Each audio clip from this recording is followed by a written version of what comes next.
لا والشكر لله، الحمد لله 3 مرات.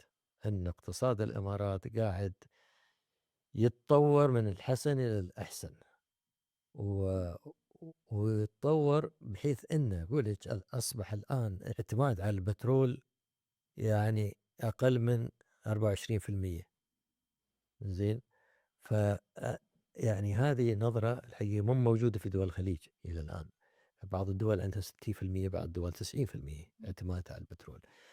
ونحن ماشيين مثلًا المصانع اللي تقام في أبو ظبي، المصانع المتطورة، التكنولوجية المتطورة، اللي هي ممكن تصدّرها إلى الخارج، يعني أصبحت مفخرة.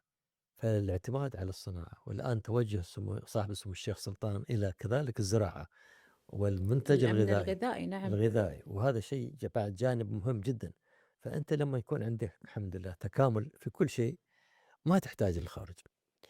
فتحتاج الخارج طبعًا ما في شك إنك أنت حتى توسّع من صادراتك وكذا وكذا، لكن ما تعتمد عليهم في أي شيء. يكون في مع 2050 لمّا يكون zero emission اللي هي صفر انبعاث كربوني في الهواء. فهذه أكيد بالتبعية أن تقلل استعمال المواد الهيدروكربونية، البترول والغاز وغيره. فإحنا رايحين إلى بيئة أحسن بعد وأفضل الحمد لله، الكل بإذن راح ييجي الله. يعيش عندنا.